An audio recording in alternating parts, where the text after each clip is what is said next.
한덕수 국무총리의 탄핵 심판이 기각으로 결론 났습니다. 한 총리는 전해드린 것처럼 즉시 직무에 복귀를 했는데요. 네, 헌재의 판단 내용을 현장에 나가 있는 취재기자 연결해서 알아보겠습니다. 팽재윤 기자 나와주시죠. 여러 차례 빗나가는 상황이라서. 네, 헌법재판소에 나와 있습니다. 오전 10시에 시작했던 한덕수 국무총리의 탄핵 심판 약 20분가량 진행이 됐고 한덕수 총리에 대한 탄핵 심판은 기각으로 결론이 났습니다. 오늘 관련된 자세한 재판의 내용을 사회부 법조팀 김태우 기자와 하나씩 짚어보도록 하겠습니다. 김 기자, 일단 오늘 재판관들의 의견은 전원 일치가 아니라 좀 엇갈렸습니다. 하나씩 짚어보면 문영배, 이미선, 김영두, 정정미, 김복형 재판관이 이 기각 의견을 냈고 정영식, 조한창 재판관이 각하 의견, 그리고 전계선 재판관이 인용 의견을 냈습니다. 그러니까 종합을 해보면 7대1의 의견으로 이 의견이 결국에 각 기각으로 결론이 났다, 이렇게 보면 될 것 같은데요. 관련 내용 좀 하나씩 정리해 주시죠. 네, 각 쟁점에 대한 의견은 달랐지만 헌법재판소의 결정은 탄핵 기각이었습니다. 헌법재판소에서 탄핵 인용 결정이 나려면 6명 이상의 인용이 필요한데 인용 의견은 정계선 재판관 단 1명이었습니다. 헌재는 인용과 기각을 합쳐 5명 이상이 돼 인용 의견이 6명 이상 되지 못하는 경우 소추를 기각하게 되는데요. 또 각하 결정이 나려면 청구 자체가 적법 요건을 충족하지 못했다고 본 재판관이 4명 이상이어야 돼서 이번 선고에서는 2명이 이제 각하 의견을 냈기 때문에 각하 결정이 내려지진 않았습니다. 헌재의 기각 효력은 즉시 발생하는데요. 한 총리는 직무정지 87일 만에 업무에 복귀하고 최상목 경제부총리가 맡고 있던 대통령 권한대행직도 다시 맡게 됐습니다. 이번 탄핵 사건은 헌정사 최초의 대통령 권한대행 중인 국무총리에 대한 탄핵 사건이었는데요. 헌법재판소는 오늘 한 총리 탄핵 사건까지 기각하면서 윤석열 정부 들어 탄핵이 기각된 사건은 모두 9건으로 늘게 됐습니다. 네, 말씀을 하신 것처럼 오늘 각 재판에 대한 오늘 쟁점에 대해서 조금씩 의견이 엇갈렸던 부분들도 있었고, 그리고 또 관심을 끌었던 것 중에 윤석열 대통령의 비상계엄에 관련된 그 부분이 이 한 총리 탄핵 심판 소추 사유랑 좀 맞닿아 있기 때문에 헌재가 어떤 판단을 내리느냐, 이 부분이 좀 관심을 끌었었는데 직접적인 언급은 없었던 것 같아요. 그 내용도 좀 설명해 주시죠.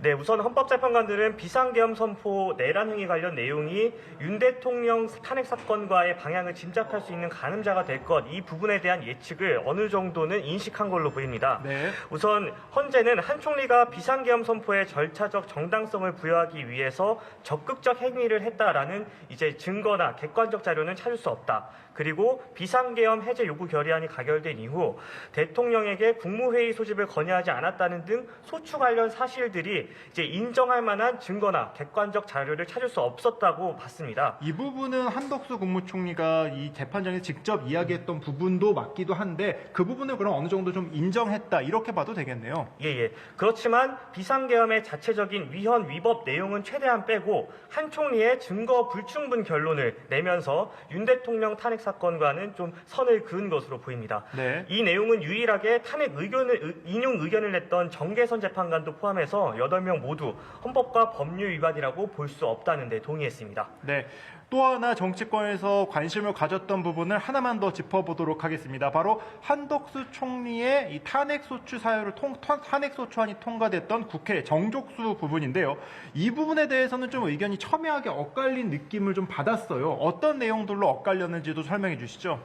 네, 먼저 다수의 재판관들은 적법 요건 판단을 통해서 192명으로 가결된 탄핵소추안 의결이 이제 국회의원 재적의원 과반수 찬성으로 족하다. 즉 200명의 찬성이 필요하지 않다고 설명했습니다. 네. 예, 국무총리가 국회의 동의를 얻어서 대통령이 임명을 하긴 하지만 직접 선출된 대통령과 이제 민주적 정당성을 비교하기 어렵고 또 대통령 권한대행이 미리 예정된 기능과 가업을 수행하는 것이지 그 새로운 권한대행이라는 지위가 새로 창설되는 것이라고 보기 어렵다라고 봤고요.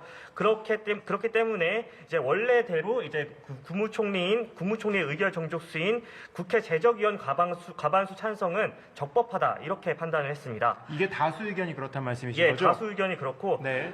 다만 이제 각하 의견을 냈던 정영식 조한창 재판관 등 2명은 예. 이제 한덕수 총리 탄핵과 관련해서 의결 정족수에 문제가 있다라는 의견에 동의하고 네. 각하 의견을 냈습니다. 대통령 권한대행의 지위가 대통령에 준하는 지위이고 또 탄핵 소추 요건도 이에 따라서 동일하게 보는 것이 타당하다고 본 건데요.